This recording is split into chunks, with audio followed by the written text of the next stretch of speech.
Okay, hi. Thanks for coming to my talk. I am Mateusz Jurczyk. I work at Google Project Zero doing low-level software vulnerability research.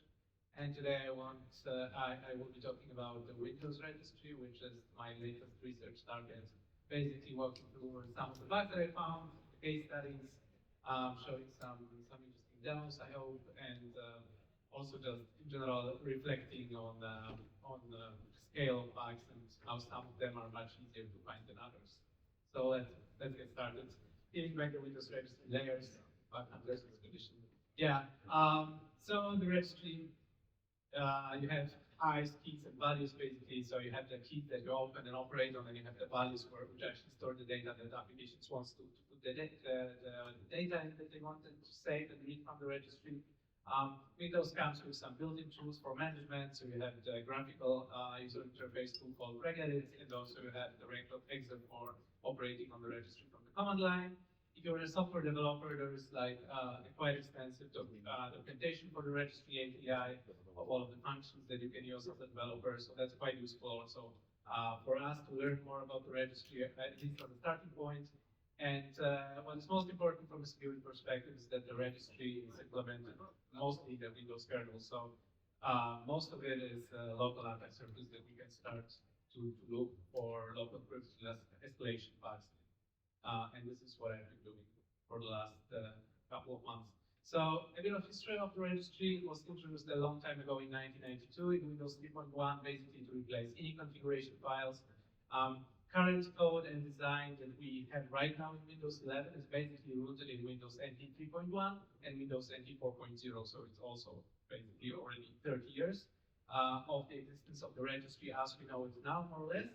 And it started out as a relatively small code base, but then it was extended and improved over the next 30 years a lot. And there were three major areas of improvement in the registry. So first of all, there was some performance improvements introduced because of how central the Windows registry is to the whole operating system. It's important that it's very, very efficient and performant. So they introduced some improvements there. There were also some backwards compatibility mechanisms introduced to make sure that all the applications will continue to work on the newer systems, and also some new features were introduced along the way as well. They are not super user visible, but they are quite important from the perspective of software developers who actually use the registry.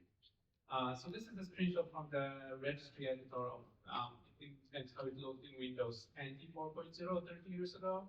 And this is the screenshot of the registry editor right now in Windows 11. So apart from the fact that the UI looks much more modern, it doesn't really look that much different, at least from the perspective of the registry editor. You still have the registry structure on the left with the keys and the values of the right. You can have some strings and binary data and so on, and each of the values has a name and a type.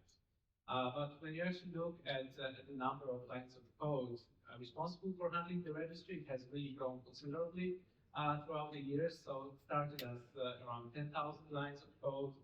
And this is, by the way, the number of lines of code decompiled with hex with IPO. So I just took every major version of Windows NT, extracted the kernel, decompiled it with hex arrays, and then thanks to the very nice naming convention in the Windows kernel, you can actually figure out how much space does a specific subsystem such as the Windows registry take. So it has basically grown throughout the years tenfold up to around 100,000 lines of code in Windows 11 right now. So it's quite an extensive code base. In terms of how the research started that I'm talking about right now, it basically started in May 2022, so 2 years ago, as a test of my new cover space puzzle for the Windows kernel. So I initially didn't even intend to do this all manual research. I just wanted to puzzle something. And because you can load control registry hives as an untrusted user in the system, it's one idea for puzzling target. So I just did that. And this yielded one bug, which was related to the incorrect formatting of security descriptors in registry hives. It was quite cool to see that I was able to find the bug, but it wasn't really too much, and I was not super happy. But I still wanted to understand why exactly this bug has happened, whether there are any variants of the bug to be found, and so on. So I fired up IDA and started reverse engineering, trying to understand the code more and more.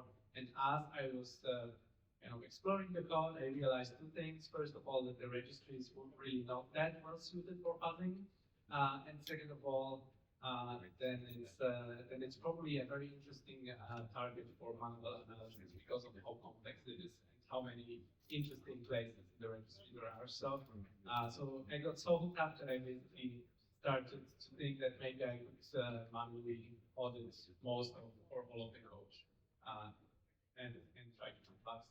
So the audit lasted for 20 months, more or less, from May 2022 to December last year.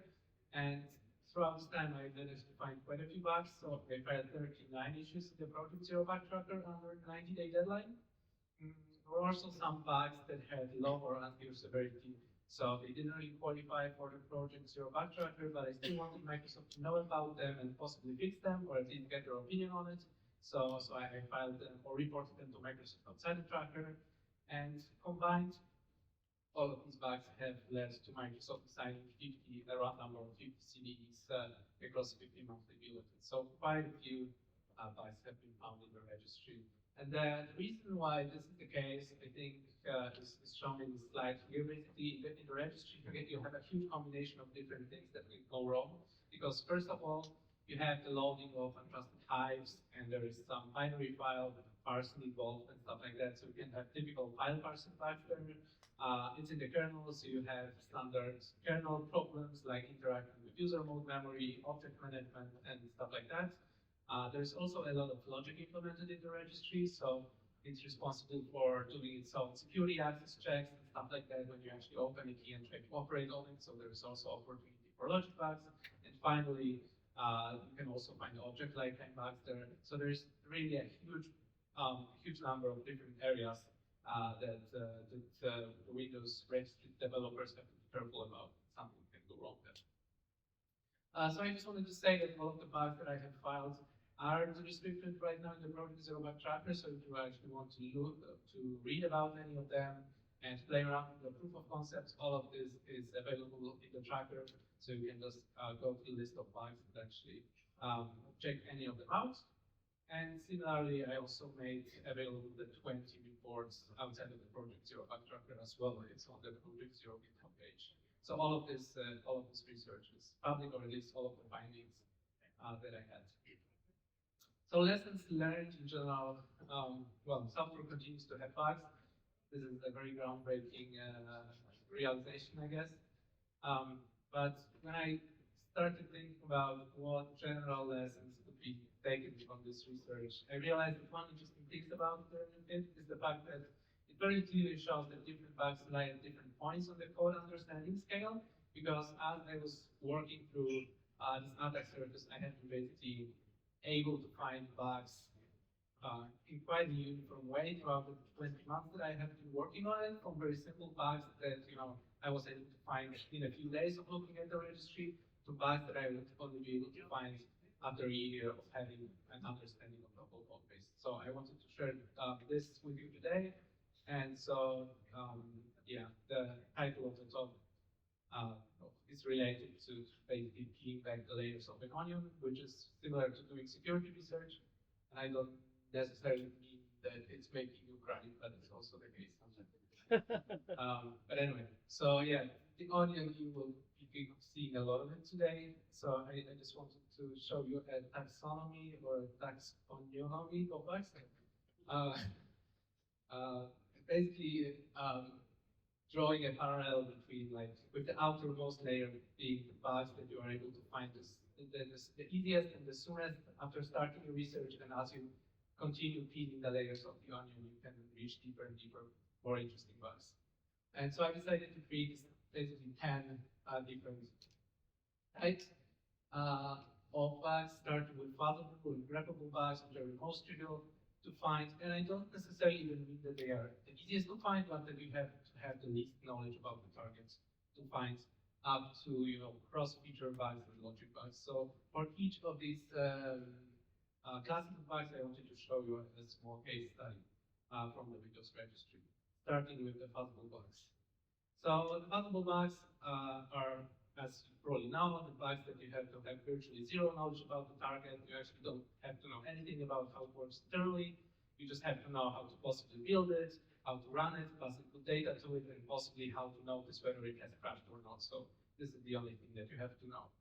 And when it comes to the registry, on some level, it seems to be easy to do parsing of the registry because first of all, you have the binary format, which are the hives, which are much better for parsing than text formats.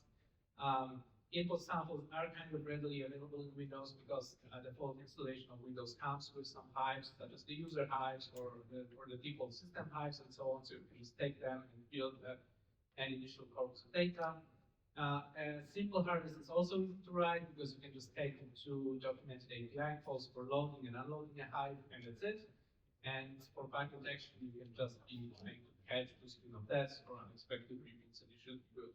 So, when you think about it for a short while, it seems easy, but in practice, it's none of it is true, I think. So let's see. First of all, hives are a binary format. That is true, but structurally they are very simple. They actually only support 6 or 7 types of low-level objects that are encoded in binary. So on a very basic level, there isn't that much code where you can have like a trivial out-of-bounds array access while parsing the files. Most of the interesting bugs actually are on the higher abstraction layer of handling the hives. So using standard bit flipping can only trigger the lowest hanging fruit, and this is actually what happened, I think, with my fun exercise. Second of all, the hives that are available in Windows are really not that interesting. They don't contain any weird flags, any weird constructs, any overly long list of subkeys, and so on and so forth. So they are quite boring from a security perspective. When it comes to writing a harness, if you only load and unload a hive, it also doesn't cover too much code. That is really interesting from a security perspective. So in order to actually write a very useful and a very good harness, you would have to do much more to cover all of the possible operations like creating, deleting, renaming keys, setting and deleting values, enumerating, querying them, doing all of that under transactions, and so on and so forth. So it's much more difficult to actually test all of the code and not maybe the 5% that is covered by just loading a hive. And lastly, registry is interesting because most registry bugs don't actually trigger hard crashes that you can notice through blue screen of deaths, because first of all, you have a registry-specific class of memory corruption, which you can describe as hive memory corruption, because hives are the same on disk and in memory. So the Windows registry doesn't really parse them or reparse the hive files into a different representation in memory. Instead, it just maps that file directly as it is on disk in memory as well. And if you corrupt the mapping of the registry hive in memory, then because of the fact that it's just a file mapping, it's not subject to special tools or any of the special allocator stuff that you normally have that make it easier for you to catch these bugs. And also there are logic bugs in registry, for example, not properly enforcing some security access checks and so on that you won't just notice through a simple crash of the system. So it's actually not that easy to pass. So as I said, that fully explains what there was only a single bug passed out. That was a miscalculation of the security descriptor size. So in the registry hives, you have security descriptors that actually define the security access rights of the keys, and they are also encoded in another binary format.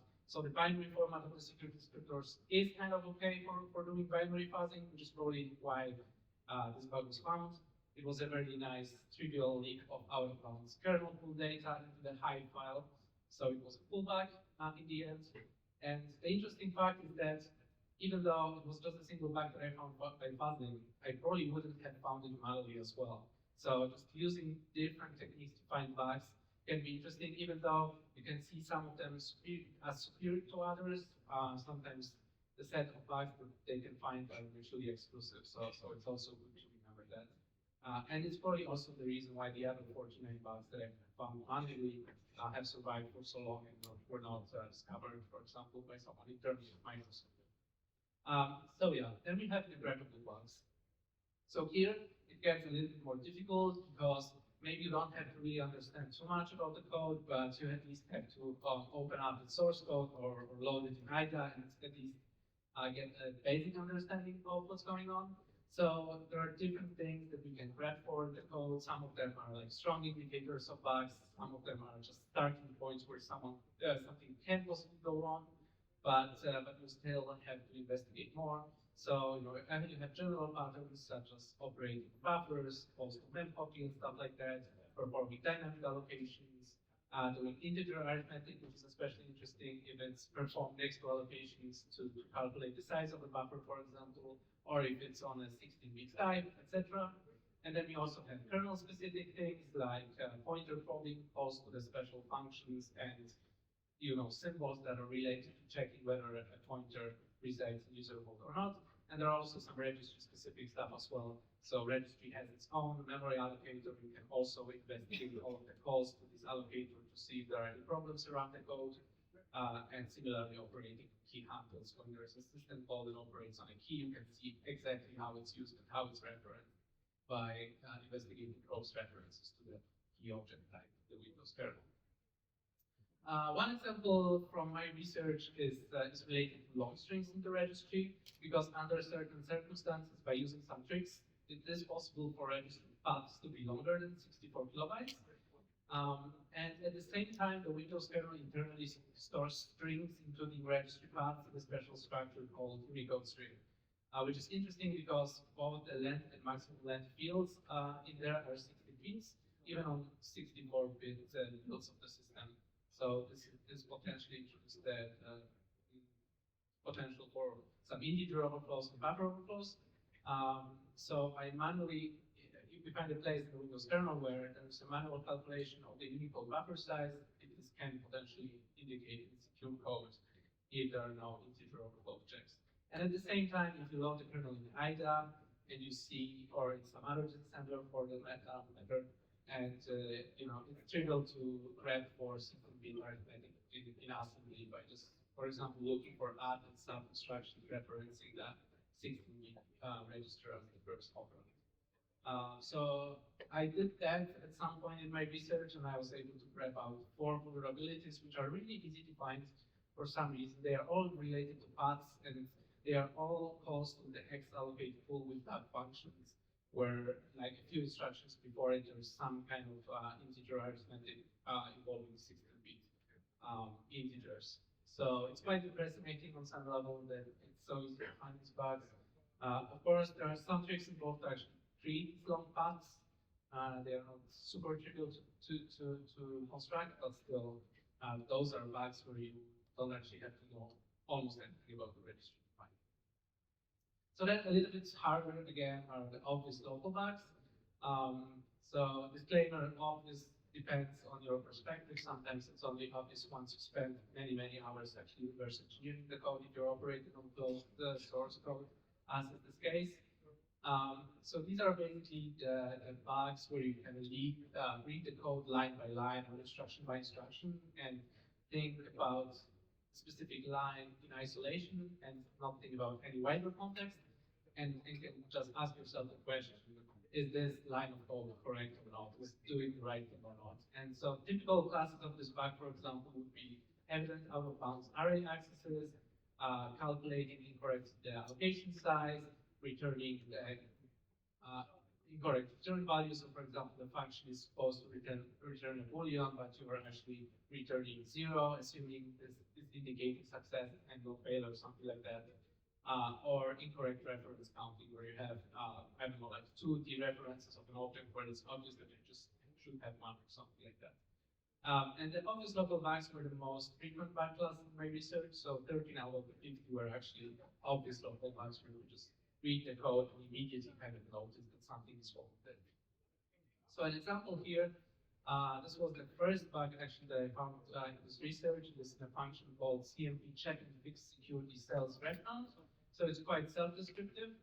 What it does is that this function is called when you try to load a hive in the system, and it iterates through all of the security descriptors in the registry hives, and it checks if the reference counts loaded from disk inside of the hive is adequate to the actual number of references to the security descriptors from all the keys in the hive. And if it's smaller than the real number of references to the security descriptor, then the reference count is adjusted accordingly, which of course makes sense. It is very crucial to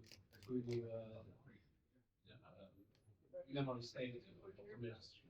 But the problem is with this less than signed, because what about if we set the reference to this to f, right? It's an unsigned integer, so if we set it to a too large value, maybe something can go wrong here. It certainly wouldn't be adjusted by this check.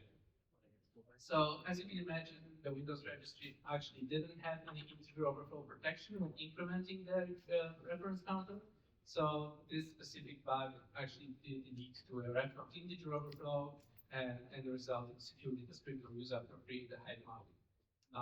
So this is a registry-specific memory corruption primitive that I mentioned that hasn't been really explored before. So I spent some months actually trying to write an exploit for this vulnerability, and I managed to convert the hive memory corruption basically to both KSLRE and arbitrary read and write. So you only need a single bug to actually perform a data-only attack and elevate privileges in Windows kernel. And for details of the specific exploitation techniques, you can check my offensive on top from a few weeks ago. So now I will just quickly show you the first demo of today. So we have began with Windows 11. Here we have a normal user. So yeah, let's just go to the first one, and I get double click it. Will it work? Might be I have to.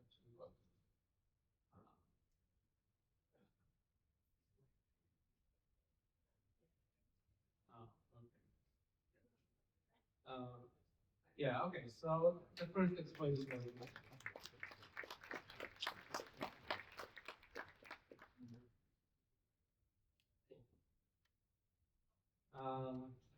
Okay, so then we have information disclosure. This is an interesting class of bugs. I didn't really know where to put it exactly. It's kind of specific to the Windows kernel. So what I mean by information disclosure is specifically the kernel information disclosure, which means disclosing initialize the kernel and stuck in memory because of partially fulfilled arrays, padding structure bytes, and so on. So basically, you have some buffer in the kernel address space, and you copy it to user mode without initializing it. So it's an interesting bug class. It could kind of fall into the fuzzable or greppable category, but it's harder, I think, to find. So I created an own category for this because, first of all, when you try to, for example, fuzz for this class of bugs, you cannot really easily do it because it never triggers a system crash. So you will have to have something like this dedicated detector like postcode reloading, for example, to be able to see that some data is leaked into user space. And also when reading code, it doesn't really specifically stand out to you. They allocate some memory and you copy it to user mode. It's not really super visible that there's some initialized memory making its way to the user mode. And what it does is that it enables a local attacker to the kernel addresses or other system secrets. So I imagine it's most useful for defeating KSLR or possibly some migrate equally. So there are also some examples from the Windows registry as well. Two to be specific. So one of them was basically the fact that the kernel had directly saved a kernel structure that had some pointers to kernel objects inside of it to a transaction log file without clearing up these pointers and so on. So you could just very easily defeat KSLR this way. The only thing you have to realize that the log file that you are using to save the kernel structure is actually user readable at the same time as it is used by the system. Because normal registry files, registry hives are locked during operation, but the log files aren't. So it's a trivial information disclosure. And there was another bug as well, which was a very standard kernel memory disclosure bug, where they just allocated 2D buffer, only initialized part of it, but copy the whole buffer to user space. Again, leaving some initialized memory that was copied to the user space. So that one was more typical, but it was kind of hard to trigger because it required a very specific registry functionality like the label keys, and you also had to invoke a system call directly, use the NT enumerate key system call because you wouldn't be able to reach the same bug to the high-level API. So it was also not so trivial to actually trigger. So I will just quickly show you a demo of that one as well.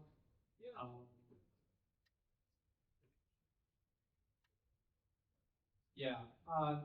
It's not very interesting, but basically what is happening here is that each time you're triggering the vulnerability, you're reading some code or some memory from the kernel address space. In this case, the buffer that I'm using is 100 bytes in hexadecimal, so 256. Part of this is getting filled, and the rest I'm printing here in hexadecimal. The nice thing about the bug is that you could actually control the size of the buffer that is getting leaked to user mode, so you could probably do something interesting with this bug to be able to disclose some specific kernel pointers and stuff like that. But we get this nice kernel memory disclosure.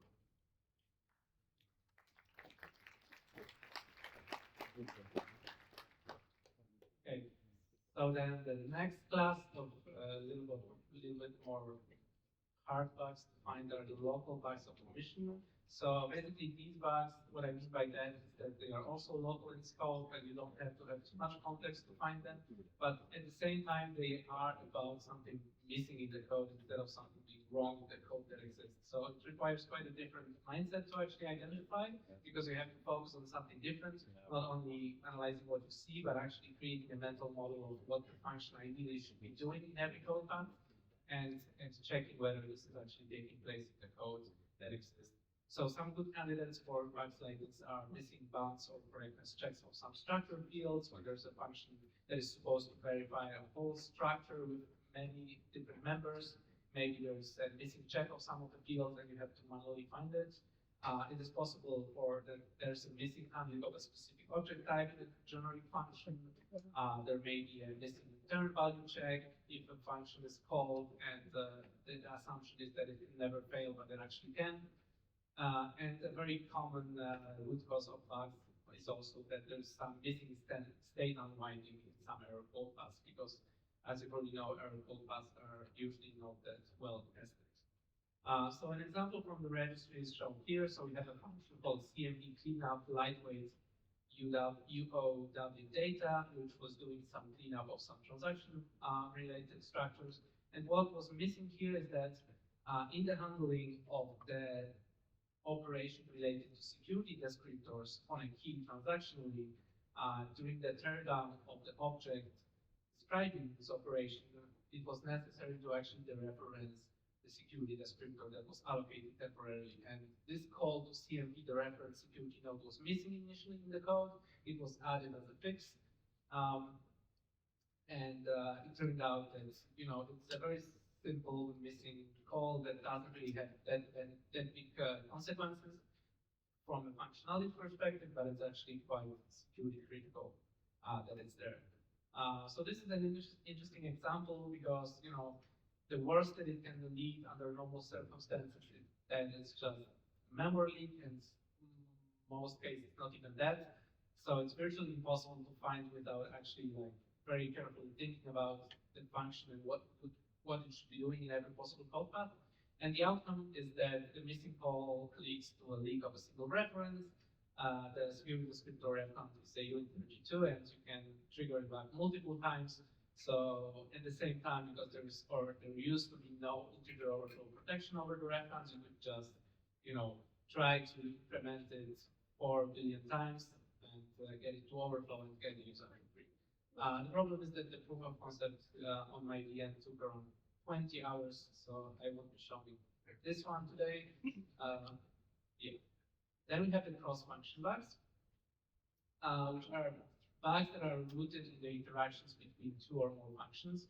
So then you have to have even more context to understand not only the value of a single function, but actually the contract between different functions and what the assumptions are on entry and on exit and related to the interval state change. Examples observed in the registry are that, for example, there were assumptions that certain kernel functions never fail, which was not the case. There were some assumptions that some call, if a specific call failed, there would be no internal state change, but it also was not always true. There could be confusion about what success and failure even meant for some specific functions, and also there were some cases of using the wrong function for the wrong task. So an example of that last thing is shown here, of the last scenario. So we have another function related to transactions. As you can see, transactions were a major cause of issues in the registry. So the function is called cmp commit rename key UOW, And the problem here was that if there was a problem with renaming a key, then there was an error path where the temporary key with the new name had to be freed, but they used a function that could perform a deep free instead of a shallow one. So here's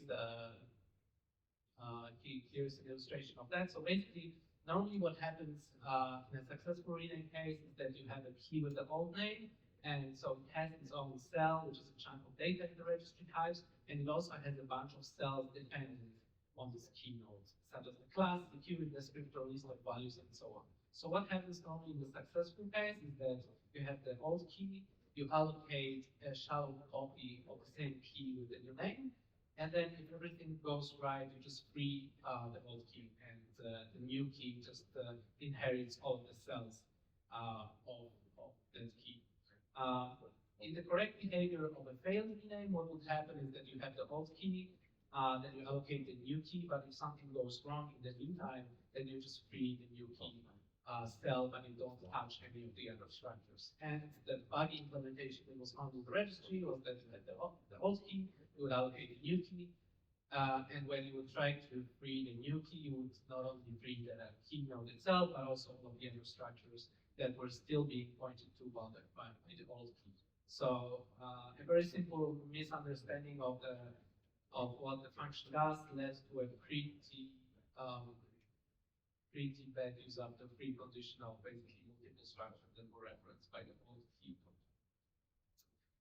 Then we have the concurrence-related bugs, which are also kind of related to the kernel and also maybe don't fit exactly into this taxonomy, but I wanted to put them somewhere. So what I mean by that are obviously brace conditions, which are bugs that require an understanding not only the specific code that you're looking at or even interaction with functions, but you also have to think about timing and how the global state can be manipulated in different code paths at the same time.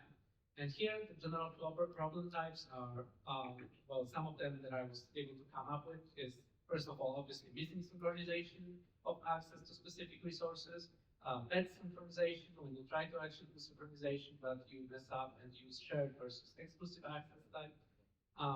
You can also have bad synchronization where you try to do the right thing, but you're actually locking the wrong lock. And this was the case in two of my registry reports. And also, you can have problems related to race conditions when you try to use usable memory, typical stuff like double fetches and so on.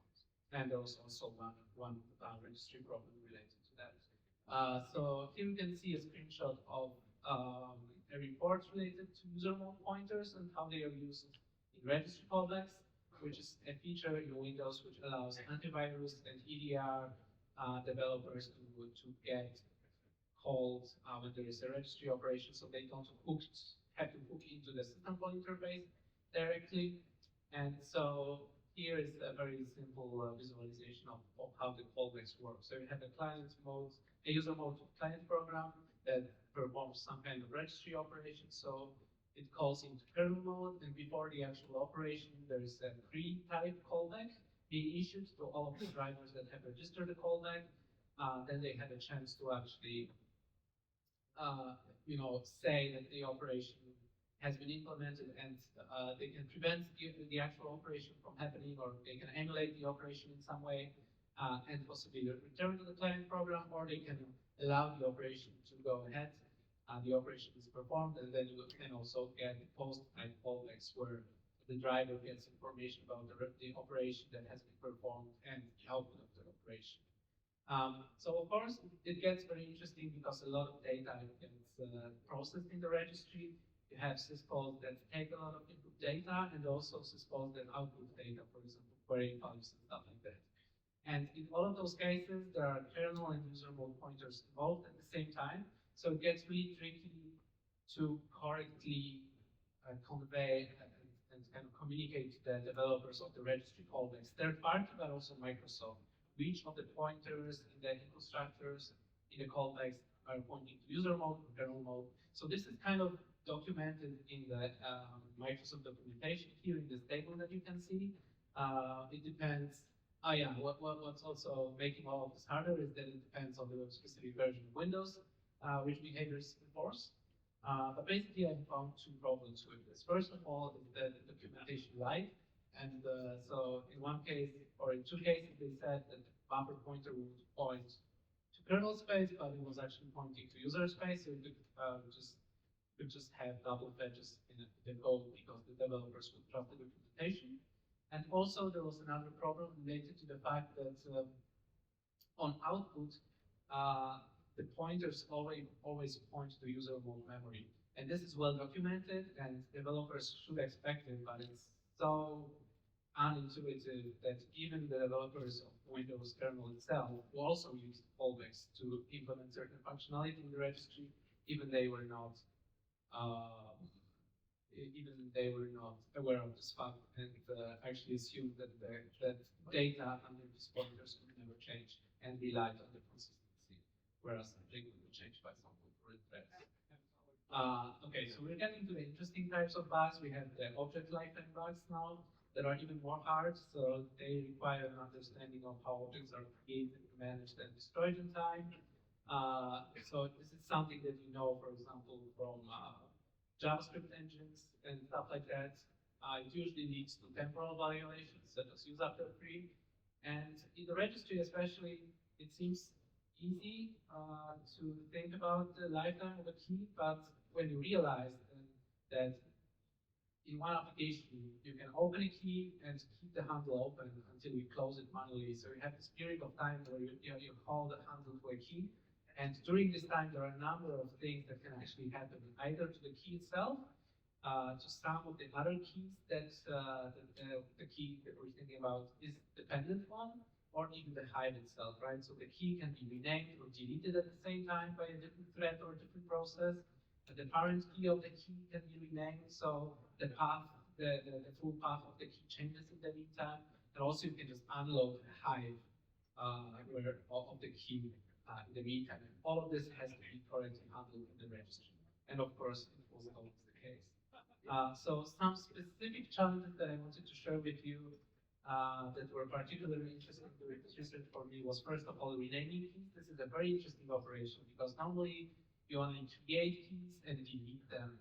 But in order to improve performance, at some point in Windows XP, Microsoft implemented an operation of renaming a key in place. So you would have to create a copy of a key and then rename the old key with all of its subtree. It would actually just do it in place. But it's a super, super complex operation because it combines both the delete and create operation in one, and it's super hard to get right.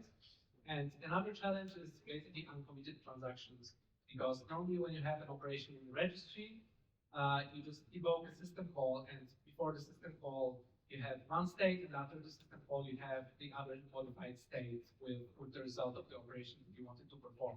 And with transactions, when you perform an operation transactionally, but you don't commit it yet, you have a weird state where there is a different global view where all of the applications still see the old state, but you also have the transacted kind of state, which already includes the modification, and all of this also has to be handled correctly. So these two things are super, super hard to get right in the Windows registry, and especially if you put the two things together and try to perform a transacted rename operation, you get something like a Schrodinger's key, because you have a single key that is simultaneously known by two different names, and it's subused by two different paths. And in summary, I would just say that the Windows NT-era registry was not designed for a situation like this. So I have filed 3 bugs related to this renamed transacted rename operation. All of them were fixed collectively in March last year by basically disabling the whole operation of transacted renames, because there was just no way to fix it correctly, because the design was just so, the basic design of the registry was just so incompatible with the idea of having a transactionally renamed key. And here I would like to show you another demo, because this was actually a very powerful bug. I'm also very curious to see how many Windows kernel memory corruption bugs they can run at the same time without rebooting the system and so yeah. Let's see what happens. I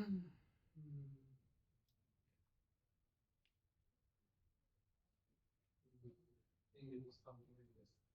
Okay, so we got we got a shell, the exploit executed. The important part is that the new shell window is still running as user, so it's not elevated.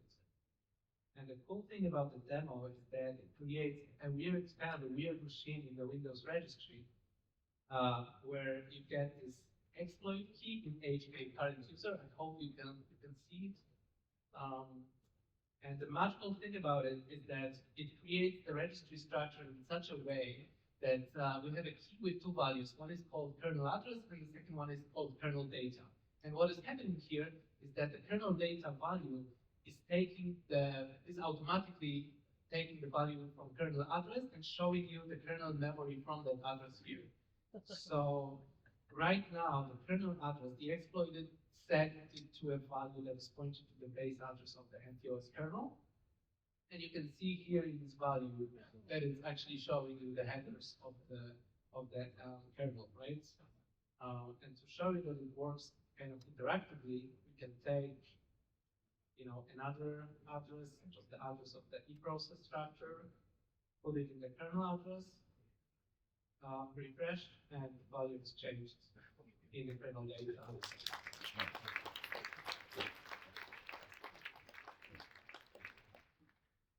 So the exploit has created a .reg file that we can use to run the last part of the exploit. So you could see here what is happening. So you have a reg file, which is to set the kernel address value here to the eProcess token pointer of the command line that we just created, the process that we just created. And the kernel data, we were saving the security token of the system process there. So we can run the last part of the exploit by just double-clicking this reg file and applying this.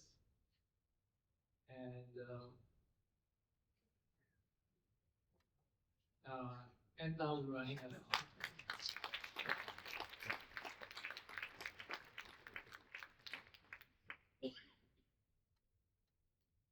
Okay.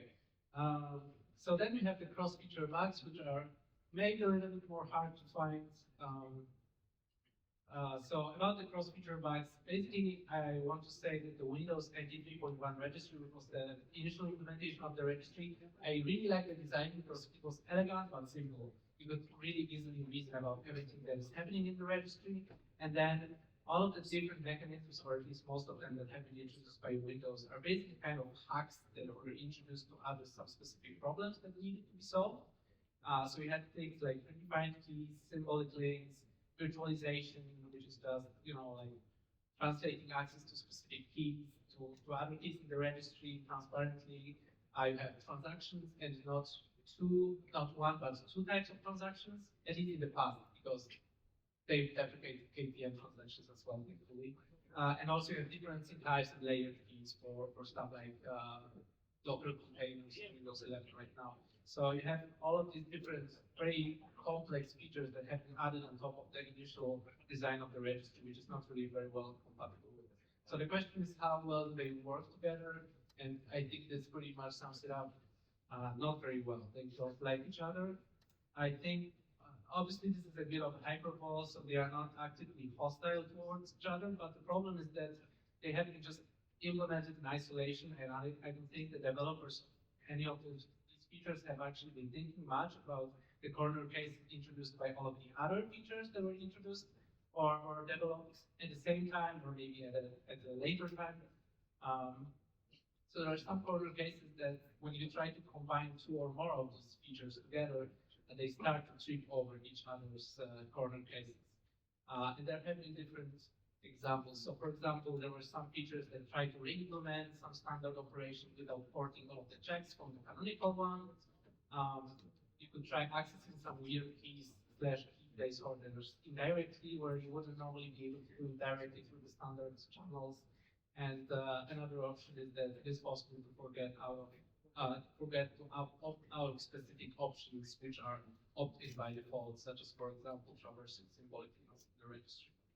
So examples of bugs in this class are shown here. Basically, it's always like using one functionality through another functionality to do something wrong, right? So the first one is registry virtualization plus transactions goes wrong. Second one is predefined keys plus differencing hives. Third one is language keys through registry virtualization, and the last one is transactive keys via differencing hives. So in all of those cases, just taking two of those mechanisms and making them work together would break something in Windows. And then you have the logic box, which is the most interesting one, maybe not. I think you can think about it as the crown jewel of software vulnerabilities because it can be very deep, they can be hard to find with automation. If you have a good logic bug, it is often 100% reliable, and in many cases they also don't even involve memory crunch at all, so it may make it easier to exploit because you don't actually have to care about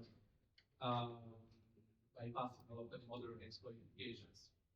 And this is particularly relevant to the registry because you have a lot of high-level logic that you can audit and think about whether it's actually doing the right thing or not. As I said many times before, it's responsible for enforcing the security access checks. It is also managing a lot of sensitive system information and configuration. So you have the user passwords there, you have service configuration, driver configuration, all of those things that are attractive both in terms of corrupting this information and also potentially leaking it as well. And at the same time, the registry is also shared by both restricted and highly privileged processes in the system. So you may not even think about attacking the registry implementation itself, but you can also be attacking another service in the system through the registry, so treat it more as a medium for attacks other than the target itself. And so I wanted to show you one case study of logic bugs. So when you think about logic bugs, especially in the context of operating system, one of the first things that can come to your mind are maybe symbolic links because they are a very interesting mechanism. You probably know them best from file systems, but you also have symbolic links in the Windows registry. And if you have a symbolic link in the Windows registry that has a source and a destination across different privilege levels, then it's probably a dangerous situation because it can lead to a confused identity problem, where a privileged application is opening a key in one hive and it's assuming that it's an unprivileged hive, but if that key is translated to another key in a privileged hive and the application writes there, for example, you can end up with a local privilege installation or some other type of problem. So this has actually been the case in Windows XP and earlier versions that you would have these cross-privileged symbolic links and that could lead to some vulnerabilities. But thankfully, this was addressed in Windows Server 2003 and later with a concept called hive draft classes. So since Windows Server 2003 and Windows Vista, you cannot have symbolic links, for example, from your own user hive to any user hives of other users in the system or user hives of system users in the system or any of the global hives, right? So this is very good, and I'm happy that they implemented something like this. But there's also something called, or I think there used to be something called predefined keys. You've probably never heard about it, nor did I until recently. So predefined keys are basically a standard, special type of key that were introduced a long time ago, basically between Windows NT 3.1 or Windows NT 3.5. And what they do is that they redirect the key, but not to a specific path in the registry that you define, but to a controlled HK top-level key. And it's not happening in the registry part of the implementation, but in the user mode registry API level. So suffice to say that this feature is not really well documented anywhere, and it's not really needed by many devices in the system or many applications. It's actually only used by to redirect two carefully related keys to their HK performance counterparts. So it has a very limited scope and a very limited reason to even exist, right? So in that sense, it's kind of conceptually equivalent to symbolic links, but at the same time, what I found out is that this mechanism was not subject to trust classes. However, these are more restricted than regular symlinks because, first of all, when it comes to the source where we can define the predefined keys, we have to have binary control over the hive in order to be able to create a predefined key there.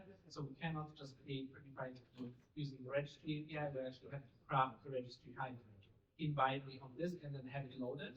So that's one limitation. And the second one is that for normal symbolic links, we will just be able to redirect them to any path And in the case of predefined keys, we can only redirect a key to one of the 10 possible top-level keys. So this is illustrated here. So from our own user hive, which we can control over binary level, we can create a predefined key that is basically pointing to any of the top-level keys, such as HK classes root, HK current user, and so on and so forth. So it turns out that this was a problem, that this was a security issue, and because of the fact that this allowed us similar primitive symbolic links, it could also be eventually used to create conscious deputy problems and elevate vulnerabilities in the operating system. So you can see at the beginning of my security report here. And I won't go through the whole process that I went through to actually find the primitive to exploit this bug, but I will just give you a very quick overview of what we are going to do. So it turns out that there is a service in Windows that always sets the security descriptor of a specific key in HKCU to a permissive security descriptor when the user logs in. So what we will do is that we will redirect the key that is called event system to HK current config. Then we will log in our user, and the service will unknowingly set the permissive security descriptor on HKCC instead of the event system key, granting us write access to that key. Then we will create another symbolic link from HKCC to a COM object descriptor in HKCR. We will trigger that a second time to gain control over the COM object, and the COM object that we will be targeting is one that is used by winlog while displaying the local screen. So if we hijack it, we will be able to execute our own shell code out the system process and delegate privileges. So I just want to show you a quick demo of this. But actually here, I think we really need to reboot the system. Include improvements we actually need to run the two previous exploits. So as the system is booting, I can just maybe walk you through the timeline. So here I just wanted to say that this logic bug was very interesting because it was very, very long-lived. It actually was living from September 1994, since Windows NT 3.1 was introduced with the predefined handle key functionality up until Windows 11, July last year, when predefined keys were basically just deprecated completely, because I was finally able to convince Microsoft that they are not very useful and they are causing all the problems that they are serving, that solve some problems. So we have the same VM again, and this exploit is a little bit more convoluted. So let's see. The last one. So the first thing we have to do is we have this end-user.man file, which is a technique to have binary control over your own user hive. So normally, if you have a user directory under C users user, for example, you have the user hive that is called end-user.dat.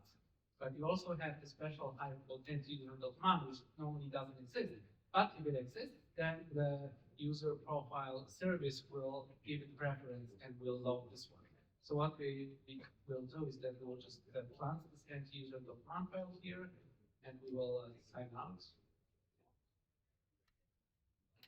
So what this is doing is just planting the user hive with the event system key pointing into HKCC. I'll scale the stuff for some reason.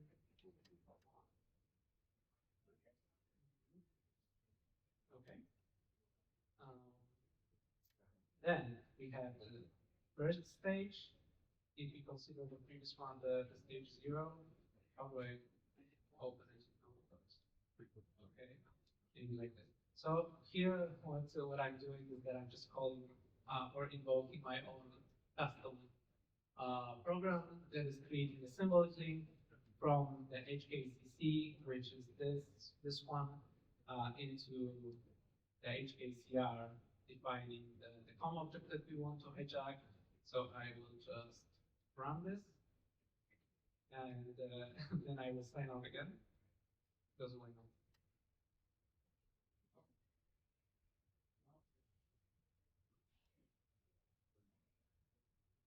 Sign in.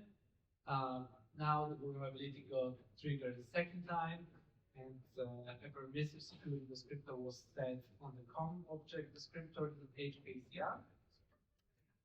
So now we have the last stage of the exploit, which is just a reg file. So what we are doing here is that we are, adding or changing the value of the com descriptor to point into our own script that we will execute something. So let's double click on the reg file, okay, and then sign out for the last time. Let's hope that it all works. Okay, so what happens here is that last part, the last stage 2 script that I put in the place of the com object, hopefully has hijacked the debugger key of the util_mount.exec process. So if I click Windows U or Alt U, one of these, we should get a command line that is elevated. Yes, it works.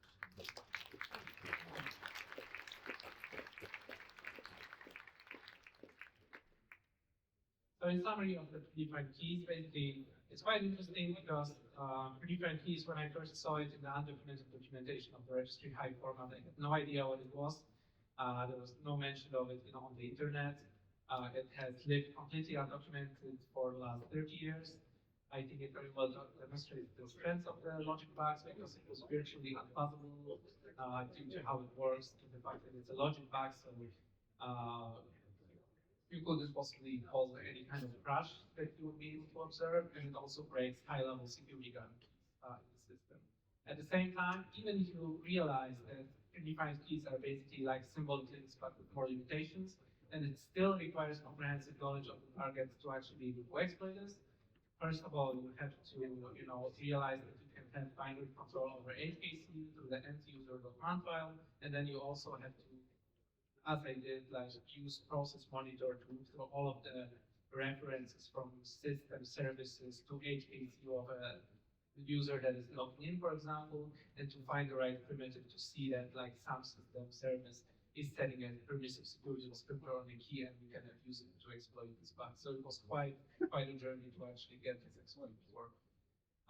So in conclusion, I think the takeaways for me are that the registry is a fascinating research target. I had a lot of fun throughout the 20 months I spent on it.